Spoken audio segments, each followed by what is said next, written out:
that's the direction that they want to go, is to run fundraising activities versus just asking for an annual fund contribution. And you can make up money in that flip-flop. That's fine. That's one of those living, breathing budget management tool type items that I was talking about.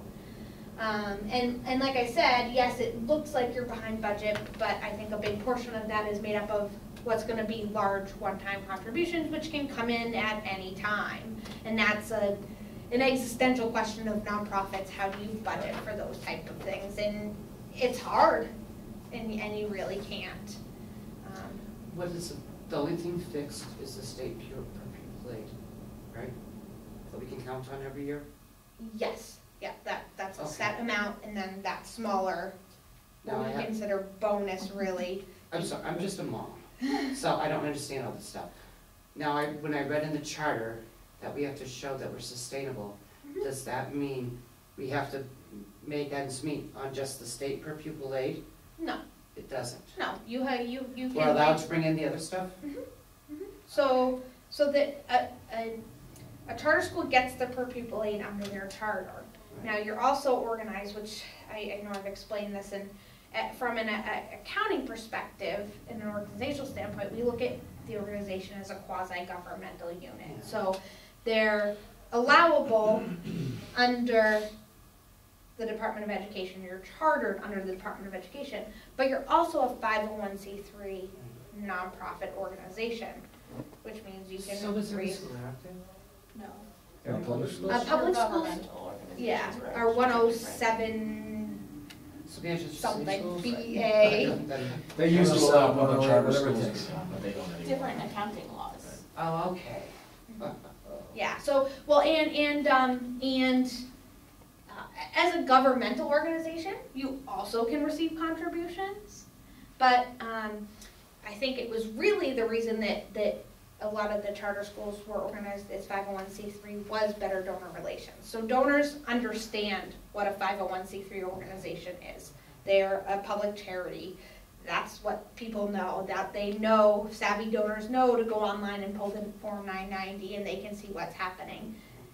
The 170BA designation, people don't know what that means. They don't know that it's a tax deductible contribution. So it's really making it more public by being a 501c3 organization. If that's that's called public charity designation.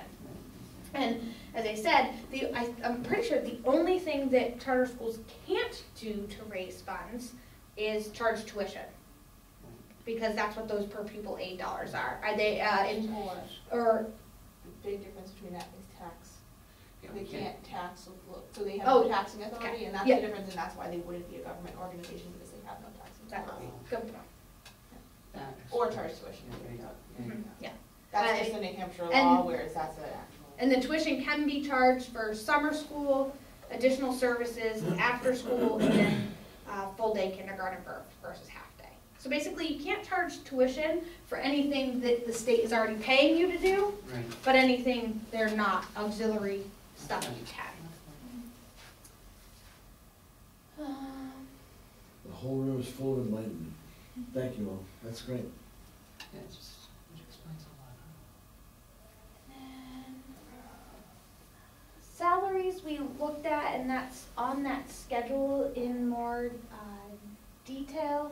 Some of it has to do with just allocations of people. So here, if you net these two, in the original budget, there was a position that was allocated, I don't know if I'm going to get this backwards. Yeah, there was a position that was allocated half to support staff, and when that position actually came to fruition and what that person is actually doing with their time and where they're needed, it's all gone to guidance. So a lot of it is based on need and where people are actually being paid to. So that's, I mean, I could go into a lot more detail, but the overall variances are very small in the from budget. So the whole number, and that's another thing to look at when you're looking at these variances. Sometimes it's really a helpful tool to lay in a percent. So when you're looking at this, you're saying, oh, $24,000. Well, what are we, it's $24,000 on a million or a 2 million, depending on which percent you're looking at. And it's on a 6-month result, and so that's, and you know, how many employees are under the instructional?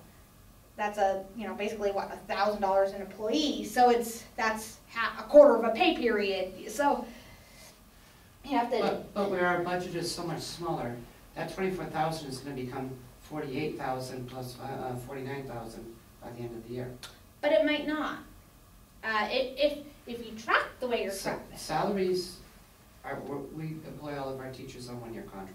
Mm-hmm. But there's, say a teacher leaves and you have to hire a new teacher and you find a teacher that is less. Really, or, but, I mean, is that realistic? yeah. Absolutely, I think especially so. in the charter world, unfortunately, we have a lot of attrition and, Is it? come and go and And Okay. families move. and as Okay. magic as my Unfortunately. calculation was I to get to didn't know. those year-to-date numbers, it's still an estimate.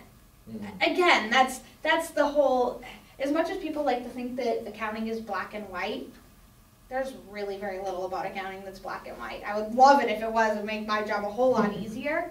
There's a lot of estimation, there's assumptions, there's factors into the formulas, it's, Well, I appreciate yeah, this. no, variances. In the kitchen table, you know, my husband's salary is gonna stay the same, it means not I don't know if gonna it change. makes you feel any better, before I worked at the Department of Education, I worked at Baker Newman and Noyes, there's a lot more estimation Oh. in government than there is in CPA firm.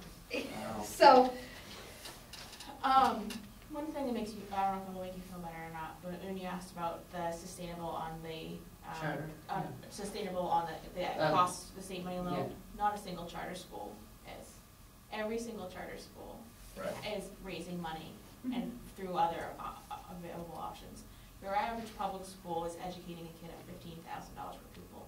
You're doing Yeah. it on 8 to 10. So there's extra money that has to come from someplace. The state money is around 6,000. So every single charter school in the state is raising money from other resources.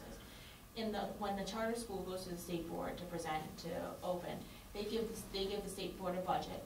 On the budget, they review the budget, Right, and I in see. there is the cost per pupil that they're coming from the state, but there's other budgeted items too. Right. And the state board is never going, but has never said that, all right, yeah, you need to do it on just the state money alone. They've never, they obviously Wouldn't happen. expect and understand that charter schools have other means to raise funds through their own resources. So I don't know if that helps your that's Well- actually that's a really, Well, really it's good just- point. When you're a parent, you know what you do in your own family. So I don't budget thinking, oh, you know, manna could come down from heaven. Well, no, I have to go by what's real. Yeah, I don't, There's a lot more variables. but I don't have a fundraising committee either. yeah, I mean, There's a lot more variables too, right? yes. So if you've got 30 faculty members, there's a lot more opportunity for things to shift and change than 2 adults in your house. True. You know what I mean? There's a lot of Okay, things. yeah. There's more opportunity Yeah. for shifting and changing and. Or and 315 Students. And- students that have X amount of families that may or may not contribute, or community members that can contribute, And something that you might wanna look at too is say like, well, what's been the average in the past year? So if I looked at last year's financial statements and I saw that founders raised $50,000, and this year in the budget we have $2.5 million, there's probably something wonky in there. But if we said, all right, last year we were able to raise 50, we think we could probably get it up to 70 this year, or even 100, based on whatever effort. I mean, it's not a one-for-one calculation, and it's not necessarily a or concern. it might say 2.5 million in this year's budget. Knowing that Nathan Wexler is gonna give them a grant for 2 million. Yeah, exactly. So they're, but, I you need some know, of those donors. Yeah. $2 There's just so many I need to find those variables. if I had them in my pocket, A you know. whole Yeah. million I hate to things. say this, but don't forget charter schools are also paid in real time versus a district that has a 1-year leg. Yeah. Districts used to have a 3-year leg time so that they would have greater certainty over their enrollment and their budget. So we're paid in real time. So if a child leaves or a child comes, it's the numbers are always. Yeah. Oh, And that's oh, why- really? Yeah. Oh, really? Yes, and that's why- No, I don't wanna do your No, job. I would love And to that's know why that. this number here, so I told you that you received 39,000 extra dollars. Right. but that number says you're only 28 ahead of budget. That's because your first two payments were on, you had, on that date, you had 311 students and 314 students. In Manchester, she has a schedule of every month when the state sends adequacy aid, Right. and she has it all mapped out. And I think they go on based on enrollment on October AGMA. 1st, 1 year behind. They're lit, you're 1 year late. behind. 1 year, we do the we do the calculation on October 1st every year. Right. Takes them a year to true up the budget It's and, still one of those ones. Yes. Too long to do that for you. and it used to be 3 years. So that, yeah, that's all good points in So how that it is more Every estimation few than months, to- or whenever they have the schedule, Mhm. we have to send them figures, and you calculate it at that Yep. point. Yep. Okay, but there is a schedule, right, of Here. what dates you, Yeah, Yes. so September Okay. 1st, well, our opening day enrollment, September Oh. 1st, November 1st, February 1st, and closing day. Right. okay. So we know when, and then Yep. payment comes a few weeks later? Payment comes, so, well, that's when you do the count, Right. and then you send the form. So some charter schools send us the form that day. Some charter schools send it a month or so later. So whenever you send us the form, we actually, the Department of Education, have a policy to rush every charter school payment, so you should receive it within the week of you getting the form. It's an ACH, and That's it's very And interesting. the law Okay, requires good. that they do it within 15 days or 30 So, days or and- something, yeah. And this is the actual form, this is the form founders submitted. nice. But this Oh. form that the schools are using is actually available on the DOE website. So the Department of Education website actually has a lot of information on the, I guess, the financial requirements, the financials, like the per pupil aid numbers are published, so a year after. So you can go online and get the exact per pupil aid numbers that were paid back to the school in a schedule. So there's a lot on the Department of Education website, including these forms that have the schedule, the amount per pupil. I also think that there is a schedule that shows what, like the cost to educate per student Yes. for the charter. So it has that like 8 to 10,000. Let me get my mouse back Yeah, here. we'll be reporting that better on the side. I did notice there's No, I some think I portal looked the other day. Black Bear, go get it.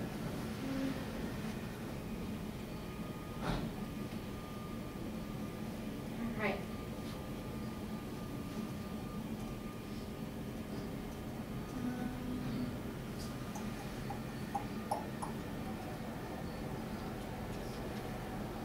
Rent and occupancy, that's based on actual expenditures. You're a little over budget year to date, but that could be contributed to some open day expenses, stuff to get the school up and running, some other one-time expenses. I think the only scheduled actual expenses, there's a land lease on the building, so the building is actually on land owned by the airport. It's like a 90-year lease or something like that, but there's a rent payment every month that the related party pays that then gets paid through the school. Outside services is a little over budget. That's due to a position. Instead of being a salary position, it's an independent contractor position. As I mentioned, depreciation. So that's not in your budget. That's half of the year's depreciation on all of the assets, all of the things around us. The building is not included in that because the school doesn't own the building. So that's really more furnishings and some fit up. So like I said, some electrical work that was done to for I think the computer in the library and a kiln or something else. And then the last schedule that I'm going to show is just a 3-year presentation, as I explained. And you're looking at the budget, the actual, what's left in the year. So that's take it with a grain of salt in this schedule. And then where the actual results from prior years end up. So an interesting thing to point out is that if we go down here, in fiscal year 17, the budget said that you expected to end the year with $125,000 surplus. You actually ended the year with a $210,000 surplus. And then same thing in fiscal year 16. The budget said you were going to end with a slight deficit of just under $5,000. you ended the year with a surplus of $61,000. So I think that really evidences that, management is, So what years are those? this is fiscal year 17 and fiscal year 16. So the years ended June 30, 2017 and June 30, 2016. So 18, 17, 16. And this schedule, save a little bit of the detailed breakout, is in the audit reports. That's a requirement in the audit report. So it looks very much like this. The only thing that was different is that this section here just said salaries, employee benefits, payroll taxes. It wasn't broken out by functional area. That was an additional addition for this schedule. So that's why you'll see that these numbers here, it's not that you didn't have any support staff or guidance, just in those years, those amounts weren't tracked in that way for reporting. So there could have been some additional work done to get to those numbers, but it might not have added that much. So instructional for FY18 is actually just teachers? Yes. Guidance would be? Guidance is under guidance. Yeah. And this, Support staff are people who work at the front desk, or what's support staff? I think those are more like paraeducators. Hold on, it's in the salary breakout, what is actually included in each one. Oh, okay, so it's somewhere. Yep, it's in When the I get the salary printout, I'll breakout. be able to see it. Okay. Guidance, faculty, it's so, there might be a guidance position in there. It was originally split almost in half because it was shared, the admin for guidance. But she's Yeah. now totally in guidance on our side. And So- it's people at the front desk. Yes. Support staff is front desk? They support. Yeah. It may not just be the front desk, but it's people supporting the operation. Lauren is a support staff member. Okay, and then, so Lauren's not under administration? No. So, administrative is simply the two deans? 3. The Yes. dean, the assistant dean, and the director of faculty. Okay, no, that makes clear sense, thank you. Yeah. I thought it was all of the administration, thank you. And so what this provides, and some of the the notes on the variances, the explanation and comments, what I tried to focus on there was a little more background on why possibly the historical trend is how it is. So on the per pupil aid, I basically said, historically, it's been budgeted on the charter amount, the amount of students per charter. So here, you'll see, oh, last year they were way behind budget when they ended. Well, that's because there was no revised budget in there for the students. That's a newer process. They weren't, the enrollment was closer to charter, so it wasn't that big of a difference, but that's why. And that's why it's also gone up, because, well, your enrollment's gone up in every year. Again, historical trends in giving. You've been over budget in the contributions. So you might say, well, okay, so we've raised our budget a little bit, but we're still budgeting less in these years. Well, maybe there are some major donors that have given more in the past few years because the school was in the startup phase, but now they're trying to let the organization grow some legs on its own and say, oh, they have a little bit more aid, they don't need as much of my funding. So the bottom line, which is what people are going to be looking at, I mean, as a parent, so the bottom line for the revised budget is that you hope to end the year with a $10,000 surplus. Right. And like I said, I wouldn't look at this. I would more look at the bottom line on the year-to-date budget to actual number. So year-to-date, so overall for the whole year, you're expecting to end with a $10,000 surplus. Currently, you're running at a $217,000 surplus, but some of that is timing. So you've received a per pupil aid payment. Your next one doesn't come till February. So you've got a couple months of expenses that are going to come in without your per pupil. But we can look at it this way, that that's your budget of $217. Currently, your actual is at $231. So you're doing better than budget by $13,000 currently. that's that, I wanna know what line I as a parent should be worried about. And that's the line? The school, well, so my school's gonna be able to pay its bills. I would That's what I say wanna know. yes. I mean, at the end of the day, are you bringing in more money than is going out? That's a pretty good indicator, but at times during the year, that may go negative because of timing. So in February, if there's a couple of big expenses that come in and you haven't yet booked your next per pupil aid, it could go negative. But as soon as that $200,000 comes in, then you're gonna be positive. So Right, so the answer really is that there's fluctuations in everything, which she's described on 2 or 3 occasions. This is a dynamic living. yeah, and so, and And so, so in the end, the school wouldn't plan for a deficit budget without some plan to figure it out. So, for me, as a board member, I'm prepared to put my trust in Nathan Wexler and I'm not a member of the finance committee, but I sure trust the people that are. So as a board member, when they come to me and they show me these numbers, when I recognize that this is in fact a living, breathing, dynamic thing, I don't worry. There's literally no way this school could close unless it was, like, humped or something, you know? I mean, this, Oh, it's that's just nice. not, Yeah, you know, it's, But the other thing, Patrice. they're so to keep in- strong right now. To keep in mind is when you're looking at a number, if you're not looking at the narrative to go with the number, then you're doing yourself a disservice at that point, because there could be the story is probably in one of those footnotes, and you'll be like, oh, okay, so that's Right, fine. and up, Yeah. for the And past if 4 it's and a half not- years, No, we've never seen any. Well, exactly, So now if exactly. we start seeing So- this, so let's Might- move down into, and I don't even, Calm down. let's see where, yeah, time-wise, I don't even know what our timeline for the meeting was, but, Finish before Thursday. Is what- I can handle that. Yeah. Have a sleeping bag in the trunk. Which week? Nice. so these are templates that you're Well, Thursday's proposing to before show hours, us Hmm? Thursdays. at the monthly meeting? That will be shown? So, That's so a here's, proposal. and I actually forgot to mention this in my original caveat. The hope is that these will be presented on a monthly basis.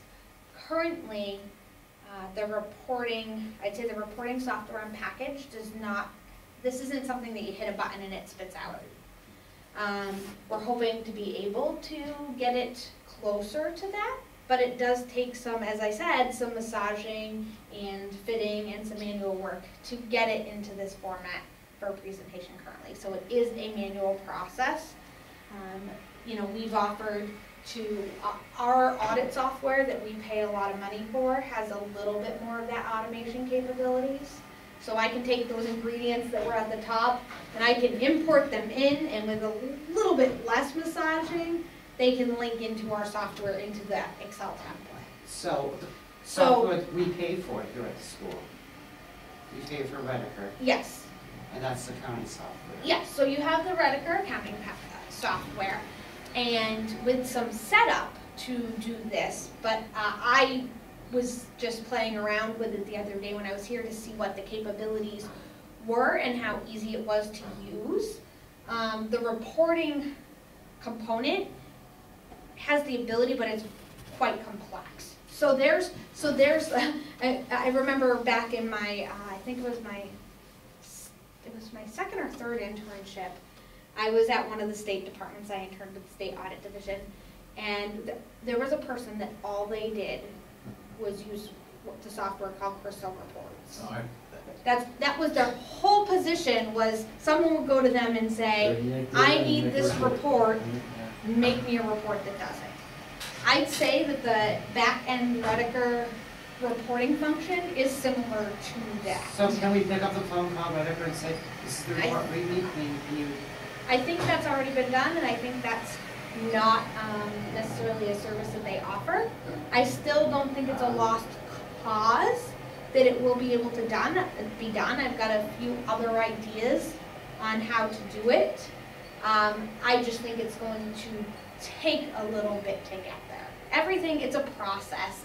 It's not one of those, okay, wake up tomorrow and it's gonna be perfect and pretty, but So we've started the process. yes. And I think we have templates and tools and that the recommendation going forward will be to report with stuff that looks very similar to this, standardized, explained, reviewed, and documented.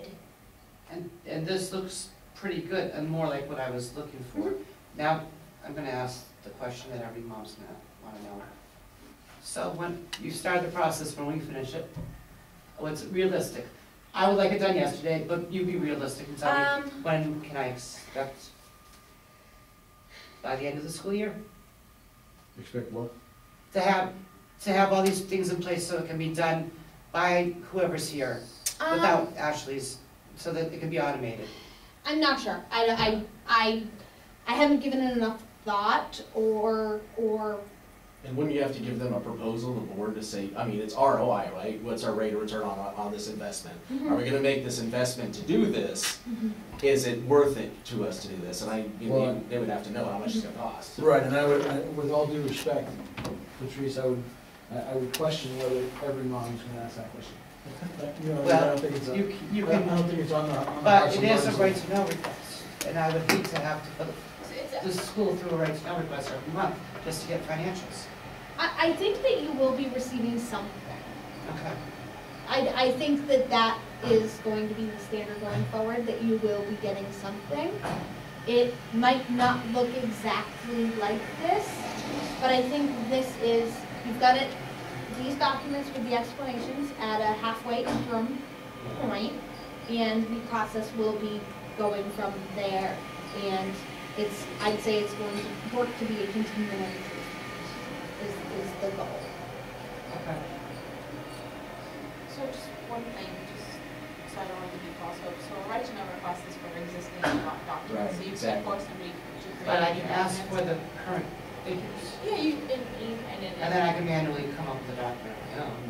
Yeah, I mean, you can certainly run reports out of your accounting software and everything like that. I mean, it's probably more time and what do you want to spend, so do you want to spend have your bookkeeper do more, pay more your bookkeeper to do different reports. I'm sure Ashley's bill rate is, probably over $100 an hour, Right, I'm right. guessing way more than I'm.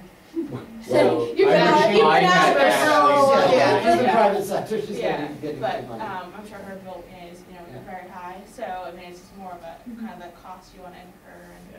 But we things like want that. it to be able to be done in-house. So obviously, we need to, But so you have to look at what, with that, you have to look at your staff capabilities Right, and exactly. what your internal, would you want your staff spending 10 hours in advance of a board meeting to put this packet together? Or would you And, want them to be making sure that the computer lab has Right. heat and well, I don't The- think the- this the person should be doing both things. student X, I Y, think Z? my business people should be doing, the reports, and the people taking care of the building should take care of the building. So then we should add another $50,000 for a building Exactly. manager on to our budget. Maybe we're at the point where we should. I don't know. And I That's think- something the board's gonna and I have to think so, decide here's- early. Great segue into our controls and systems. Yeah. So that's something that has been starting to be done. So I think part of this process, and just sugared out from me, that there's been a need for a little bit more robust accounting, I don't know, a department or Dedicated person. a dedicated person for that, because it's a need. There's, at this point, your budget's a little bigger, you've got more students, so there's more things that a person would be pulled away for. So currently, the newest addition has been that there is a part-time contracted bookkeeper Oh, nice. that has taken on a lot of those day-to-day financial duties. Now, that's not to say they've come in part-time contracted to keep up with the day-to-day, Right. not to produce all these reports. So again, it's a continual process. So as I said, part of our annual audit procedures is that we look at the systems and the controls. So that's, we take a risk-based approach. So we look at the controls and say, okay, there's really great controls around this area. It's most likely not as risky as this area, that there's a little bit less control. The organization seems to have things in order, so again, overall risk is lower. We look at all of this during the audit. We go through the controls. We don't test their effectiveness, So that's one thing some audit firms do. Our audit firm takes the position that we already test everything in such detail anyway. Testing the controls in detail wouldn't Reduce risk, yeah. provide any more information as it relates to the financial statement numbers. So that is something to clarify, that an audit, yes, we have to tell you if we find a significant deficiency, material weakness in your controls, but we're analyzing it to make sure the numbers are correct, basically, or reasonable. So a few pages of the document go through the current systems and procedures. And these are your procedures as of December. So this is with the new person in place, the new contracted bookkeeper. That was a pretty major change from the systems that we audited, or we looked at during the audit period, which we look at those during our planning. So we looked at those sometime in June before the year ended. So that is actually, it gave me a little bit more to think about. So you have a different person in there, you have a different position in there, so there's some different duties that are taking place. And you know, our buzzword is segregation of duties. So making sure there's really proper segregation of duties is one major thing that we look at. So I'm not going to go through in detail all of the procedures that are there. I'm going to go through what our recommendations to further strengthen the procedures and the controls are. And a lot of this stemmed from the changes in the system. So, you know, accountants and auditors are really good shooting holes and saying, what if, and oh, I heard this story about this person who stole from this company, and here's how they did it. And you're like, oh, I never thought of that. And I say, okay, well, to stop that from happening, here's one thing you can do. And we break it down into a few different processes. So we've got cash disbursements, so that's your money going out. Cash receipts, money coming in. Payroll, kind of its own separate arm because that goes through a different process than your typical cash disbursements. And then bank statement reconciliation and monthly close. And then for your organization, I actually added an additional section for reporting, because I think that was pretty loud and clear that that's what needed to happen. It wasn't that the procedures and the policies and all of the stuff going into the accounting system weren't strong and weren't there. It was the reporting of all of that that wasn't there that was the major unknown. And if we look back at the systems and controls, there was one line that addressed that in what was already happening. And because we never tested effectiveness of controls, we didn't know it wasn't even happening. So, so to go through these, for cash disbursements, our two recommendations, and pretty minor, would be to prepare a check manifest or a check requirement report that includes detail related to each check run that's signed by both the assistant dean and the dean to formally evidence and record approvals of disbursements. So they're already approving all disbursements. They're looking at the invoices, they're signing the checks, they're signing off on those invoices, but to strengthen that and have it all in one spot, they can sign off on that one form. And that was something that we were, December that started. Yes, so. That was already in place. Now, in Manchester, it's the board that signs off on the check manifest. So why would they put it as a function of the people who are already writing the checks are signing the check manifest? There's nobody outside that book yet. That's what the budget is. So that's, the budget, so the budget is an outline of basically what the board is approving for expenditure. So as long as it's within the budget, Mhm. the people who write the checks can sign off on the checks, and nobody has to oversee.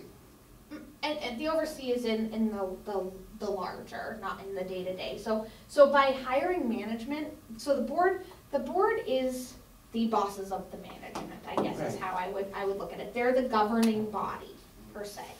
They're gonna hire management that they trusted, and then there's oversight roles, such as the budget function, as well as, and there's more on this, that certain expenditures should be approved by a committee or board, or depending, Okay, whatever those the are policies, organization right? determines their policy to be. Some organizations just say if it's within the budget, you're my CEO, you're my dean, I trust you, that's your policy. So there are no laws or RSAs about that?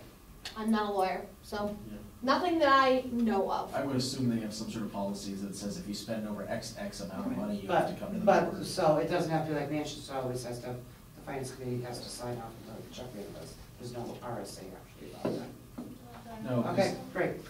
yeah, that was probably in administrative rules 300 for traditional public schools, charter schools are I'm not administrative. sure there's anything that requires the board to sign off the check. So that's an internal policy that It's they probably in probably, it. Okay, all right.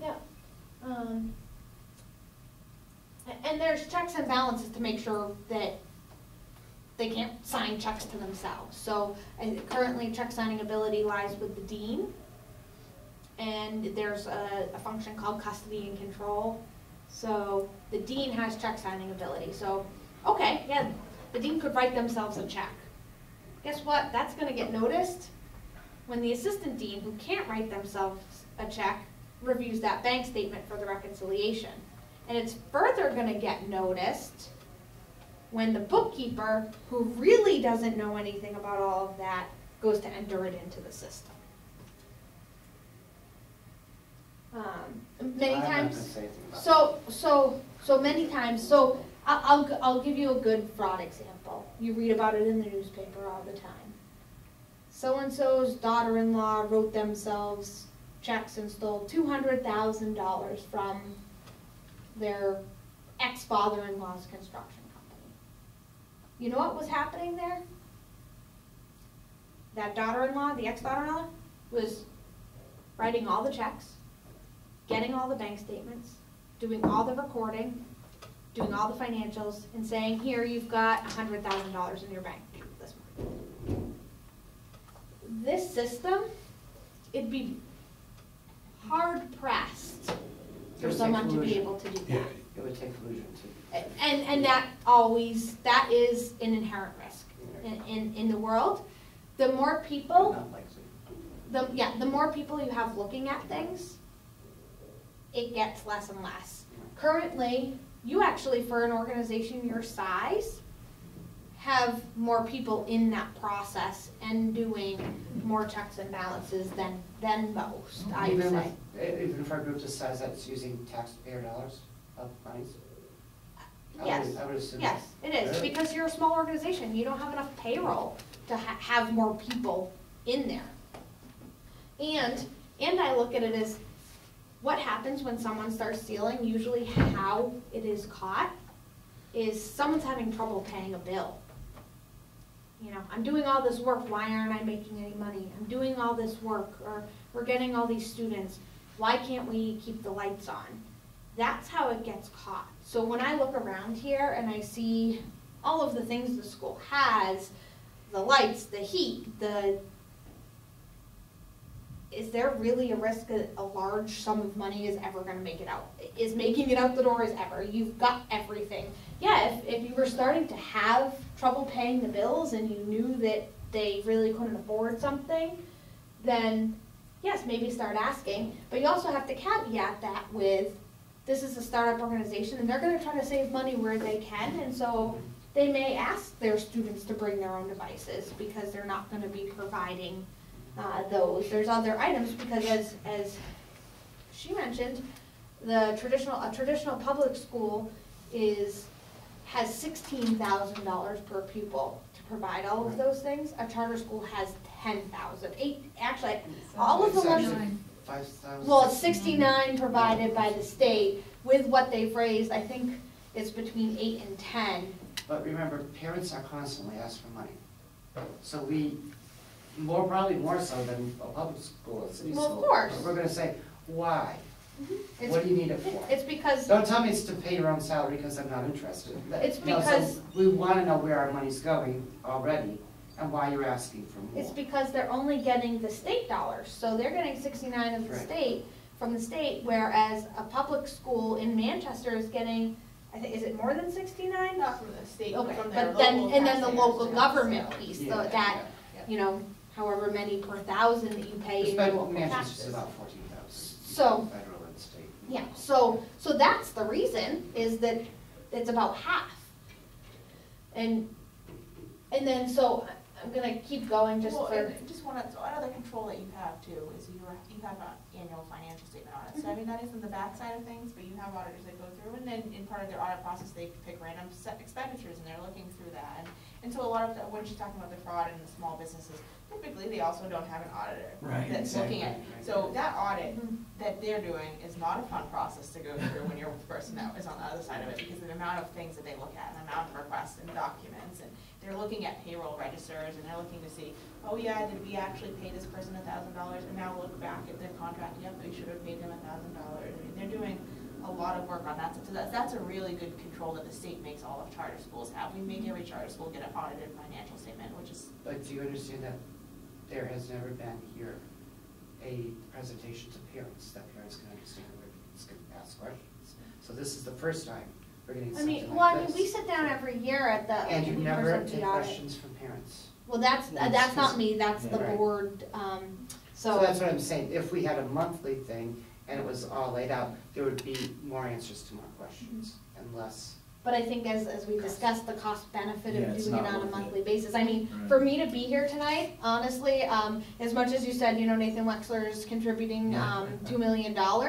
I'll tell you right now, my audit clock and my fee on this for what I quoted and what I've spent on it, we're probably looking at about a $3,000 in-kind contribution just for me being here Oh, tonight okay, and nice. doing all of this work. So I think that is, it costs a lot of money, It's and huge. and time is money, and so, yes, this is providing great clarity, and I think it's helping people understand that, you know, the school isn't in a bad place, but the expectation of it being monthly, Yeah. it's gonna put a burden, and there's the risk reward of that, and so. Yeah, no offense, we can't afford you monthly, right? I'm not a Yeah. board member. Especially you try and do it in April. Yeah. Oh, I know, So right? Patricia, Oh my Well, that was, I think what everybody's saying, in a very discreet and courteous manner, is I'm believing that you need to revise your expectations of what, from a realistic perspective. So I need to know what realistically I can expect. Okay, that's reasonable, so that's a communication thing. Right. What can we reasonably expect? So the finance committee can work with Ashley and work with, you know, but what I wanna suggest is that when that recommendation for what you should expect comes out, it's for good reason. It's because we don't wanna spend thousands of dollars on a mid-year audit Okay, that to would be appease explained. people. That would be Right, explained, yeah. Yeah, so, no offense. well, as we talk about audit fees, I am here to serve the organization. No, you So guys are that's what I amazing. take great joy in our nonprofit. We put a lot of time and effort into the community, and all of our nonprofit audits include an in-kind contribution as well as a reduced rate realization. So the only reason I suggested these procedures, and actually Kim asked for it, and then I suggested what was needed, because when I was originally approached, I was asked to do a full audit, and I said, you saw $22,000 in that line item. Right. There's no such thing as a mini audit. I said, what if we design this? I think it'll help you. It is probably more money than you want to spend, but it is much more reasonable, and that's, you know, where we went from there. I'm almost there, but I do think there needs to be enhanced reporting. I agree hands down, that's a function, the board should be getting more enhanced reporting. It just might not be as neat and pretty and packaged as what the Manchester School District might provide, because they have a full building of people that are doing. But you said you're willing to start something and Yes. it's going to continue to Yeah, improve. so, Well, and the reality, Patrice, is we just need to know what, you need to feel confident that what you're looking at it makes sense to you. So, Right. you know, okay, so this is the ultimate goal, great. But here's where our interim is, here's what it is. So, and then you can say, oh, all right, well, that was here in this report, I see and this the is where notes, this yes. is. It doesn't have to be pretty, I mean. No, it doesn't have to. As long as you know what you're looking Right. at, that's the key, right? Central to the whole thing is the why. when you read business books, everything's about why, right? Right. So, we can decide together, the board and the parents groups and the finance committee, why this is important, and out of why comes what, right? So, if it's just for a concern that the school's gonna close, you need a whole lot less information than if you're, you know. If it's why do I need to bring paper towels to every meeting, or every Yeah. time we walk in the Yeah. door, that's a different thing. Yeah. And we're constantly asking parents to donate. And I think a lot we of that. really- Look, we're doing the best we can with our money. We're doing that. We could save, if you did this and provided paper towel and toilet paper and stuff, we could save $700 a month or whatever. And I think You know, it comes back to Just that. having conversations, I mean, you know, maybe we can have those conversations at the state level, and, you know, I can certainly come back and talk about education funding and finances and kind of the way things like that work. But those, you know, those are maybe different kind of conversations that you should be having too. Matt's got some important insight on that. I was too. gonna say Matt Yeah, over there is a good. between Matt and I, and you know, you talk about practices at other charter schools, I'm actually on the board of a charter school, and they are constantly asking their kids, you know, this is what they do, I mean, it's what you have to do. It's inherent in the model, right? Exactly, yeah, that's It's a good inherent in way the to put it. educational model that money's gonna have to come from other places. Right. And I certainly don't expect my board to do this level, or my charter school to do as a board, or to do this level of reporting, and nor would I want them to, because they cost that would incur, so. Okay, so that's what I said, I need to know what's realistic. Yeah.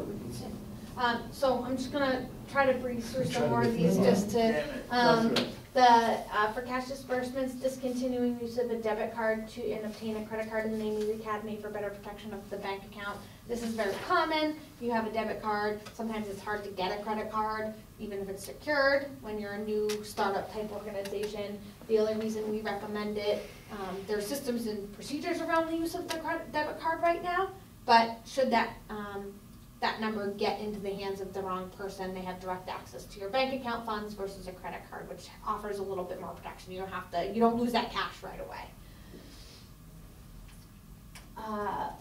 Cash receipts, really the recommendation is to continue with the current segregation of controls and process of recording funds received at the front desk systematically by following the procedures designed. We always looked at as an inherent risk area, so there's numbers of cash coming in for different student activities, for contributions and this and that. You have a pretty good system and process, so just making sure to continually focus on that system and process and follow it as it is designed. For payroll, there is a secondary review done of all the payroll, individual payroll reports that are going out and all the payrolls that are run, so every time a check run is done, there's a review of that. But just to strengthen that a little bit, we thought implementing a secondary review of the major payroll changes in the payroll system with regards to the budget, the signed contracts, and employee withholdings. Each time a system change is made in the ADP system would help and then give more of a big picture review. And we think that could be accomplished pretty easily through the use of a change report from the system that can be run. As a kind of a housekeeping matter, we thought it would be helpful to have employees sign annually or when changes are made, a deduction approval form for discretionary deductions such as health insurance that'll be put in the employee file, and also including a disclosure on that form that the employee manages their own 401k deductions through the ADP system, just as a heads up to them in case they didn't know, and that Founders is not responsible for that portion. The bank statement reconciliation and monthly close process. So this is directly related, this first one, to the new position. So prior to now, the assistant dean was preparing the month-end reconciliations, but now the assistant dean will sign off on the month-end reconciliation as a review, and the bookkeeper will prepare. And the dean is already doing reviews, so this is another layer of review. So like I said, there's now 3 people looking at stuff when there was 2, and it might be a little bit of overkill, but I thought for good checks and balances. To further strengthen those segregation of duties, it's recommended that the assistant dean no longer have edit access in the Redeker accounting system. So previously, the assistant dean was entering all the transactions. The bookkeeper will be entering all the transactions. Can I get a hallelujah? Yeah, lucky you. If the assistant dean wants to set up their own read-only access, so they can either review work or run reports, that's fine, they can't edit the numbers in that case. And then for the hit by a bus occasion. Oh, win the lottery occasion, win the lottery. Win the lottery, So, that so 500 I spoke and- with somebody yesterday, they talked about getting hit by the bread truck. And not only, like, there's two implications there, right? It might actually be a bread truck, which would be bad. But if you win the lottery, that's effectively, metaphorically being hit by a bread truck. Oh, There you that's a go. good one, yeah. So I'll use that one from now on. So, to maintain continuity in an emergency situation, the dean will also have the credentials of the bookkeeper to log into the system. But the dean doesn't have access to the system on a regular basis, so they'll have the credentials but not the access. But should someone need it, should they win the lottery, Mhm. then that's that backup check and balance there. And then the dean and the assistant dean will access the online bank statements independently on the monthly basis and pull their own copies to do their own review independently. They will sign off on those and then both will go in with the reconciliation. So typically, we recommend one person get that monthly, and that typically would be actually the signer on the account, which was the dean who's doing it. But in this case, we thought the good check and balance would be both. And the reasoning for having the person get it directly is there was actually a case where the bookkeeper was writing herself checks, and she would get the bank statement every month, cut out those checks, insert a fake check, and photocopy it, and then give the altered document. So, But not at the school. no, no. Yeah. Let's be clear. And then reporting, you'll see that it's the biggest section. So the first, I think that the system of financial reporting to the Finance Committee and the board on a monthly basis should be formalized and enforced with follow-up from the board chair. So when I say formalized, what is that going to look like? What should it look like? How often should you get it? When should you get it? What items it'll include? And that if it is not being followed, that there is enforcement and follow-up on the board's part to get those items that they're needed, and if not, what action is taken. Developing